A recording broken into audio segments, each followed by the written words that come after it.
The question about our stadium, wherever we go, this happens. We have land for our stadium, but with current interest rates in Brazil, we won't build now. The stadium costs 3 billion, 15% interest per year. That's 450 million. 450 million divided is 80 million euros. That's 2 paquetas per year. 2 paquetas a year in interest alone, with no principal paid.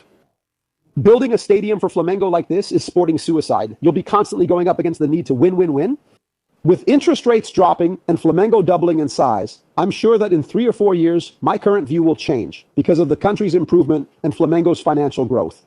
We've spent 130 years without our own stadium. Imagine if we had one. What would Flamengo be? Wouldn't we be the big bad guys? I think there wouldn't even be any competition. I don't think anyone would even want to play against us. So the way things are, we keep going. Zeca Pagodinho, in life you just go with the flow. I'm happy and I'm grateful.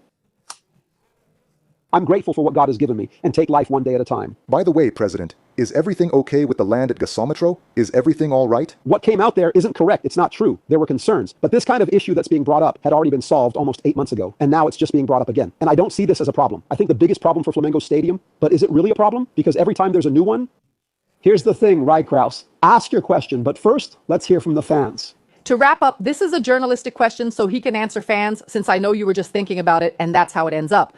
Wow, but BAP just said that he only partners with brands he can choose because he already has a solid asset base, because Flamengo has money, because Flamengo is now considered the best managed team in Brazil. They come here, complain about being broke, and say the stadium will be expensive. I think people often believe money should be spent when you have it. And I imagine that balancing Flamengo's finances, considering taxes, considering other things that are necessary to keep this club running, will put a stop to your stadium calculations. It's not that you don't want to spend the money. Let's just put everything together. That's a great point, because money isn't infinite. Money isn't infinite. People say, oh, Flamengo brings in 2.2 billion, but we don't make 2.2 billion in profit. Revenue and profit aren't the same. Last year, we had 365 million reais remaining.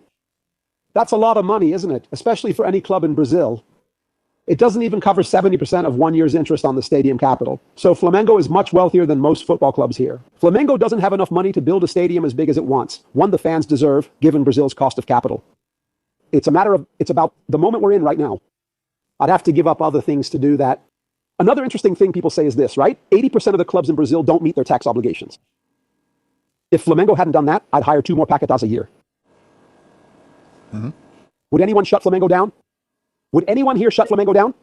Was anyone going to come and say, look, shut Flamengo down. Flamengo isn't paying taxes. Apparently, we're good on that front. So in general, the public, this is important. The public doesn't pay much attention to what Flamengo does because Flamengo does what it does and wins what it wins. We don't have a single overdue bill. We don't owe a cent to any athlete, employee salary, agent commission, or taxes. We don't owe Social Security. We don't owe anything to anyone. In Brazil nowadays, having this kind of situation, so when